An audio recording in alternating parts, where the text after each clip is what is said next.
Welcome back, students. So let us discuss the steps to write a formal letter. In the previous video module, we have learnt different types of the letter, this formal letter, in that complaint, placing an order, inquiry letter, letter to the editor, all these types that in short we have discussed. Now, how to write a formal letter? Maybe placing an order to the editor, inquiry letter, or anything. So now let us, in general, we will discuss the steps of a formal letter.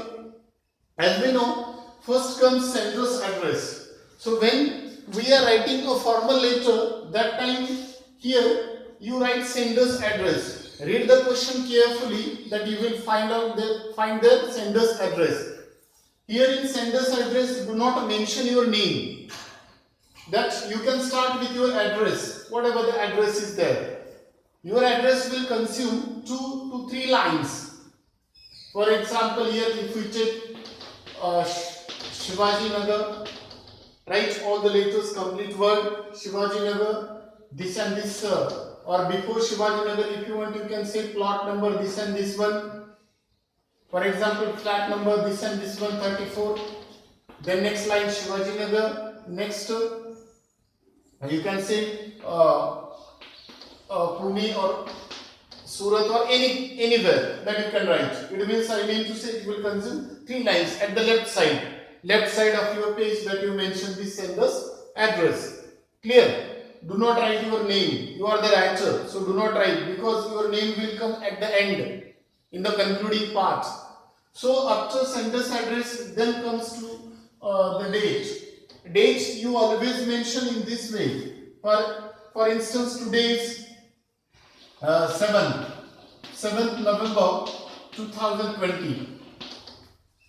You can say November 7, 2020, then also no problem. But one more thing, do not write your date in this way, 7, 11 and 2020. No, this is wrong. Do not write in this way.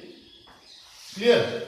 So you can either go ahead 7 November 2020, otherwise November 7, 2020, in this way. After date, then comes receiver's address. Receiver's address you can write. If we are writing, for example, the manager, or the editor. To the editor, if we are writing a letter, the editor. Next line, the Hindustan Times, and the place name, Chennai, Ahmedabad, whatever the place is there. This receiver's address will also consume 1 line. And here, after sender's address, 1 line space, then date at the left side, then after date, 1 line space, then comes receiver's address. Here, this one also, it will consume 3 lines. The manager, the name of that firm, and the location name. 3 lines. Clear?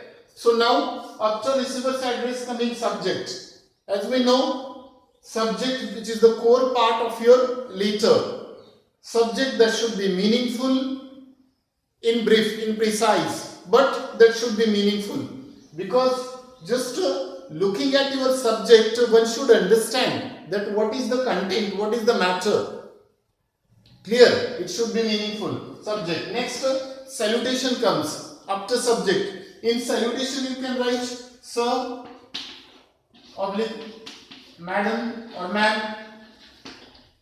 Do not use comma after this one, salutation. Dear sir, dear ma'am. Do not write respected, all these things, honorable.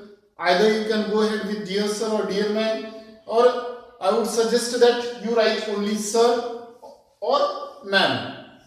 And do not give here punctuation mark. No. And in address also, no punctuation mark. Clear? In sender's address, receiver's address, we should not give any kind of the punctuation here. After this, coming to the body of the letter, after salutation. So now, in body of the letter, first para comes, that is an introductory paragraph. Here, it is expected that we should introduce our topic. The purpose of our writing a letter, that you need to include here. Purpose of writing. Clear? Clearly you should mention in the first paragraph your main purpose, your intention or your subject. After introductory paragraph, 2-3 lines, then coming to the second paragraph. In second paragraph, that is informative paragraph, which is the main part of your letter. Here in the second paragraph, it is expected that you should give the detailed information in details of the problem, the causes of that problem, its effects and possible solution in the second paragraph. Then one more concluding. In the concluding paragraph, it states your hope, your comment, your suggestion, your request. This is what the last one, concluding paragraph. But your second paragraph is important, where in detail that you will mention your problem. Suppose we are writing the problem of stray dogs or stray animals in your locality, in your area. So you will mention this is the problem in detail. Due to that problem, stray dogs, stray animals, how the pedestrians, how the people that they are facing the problems, or the children, aged people, each and everyone, then its effect. You can give the reference of any 1 or 2 accidents there or such clashes there. Then the possible solution also that you can offer here.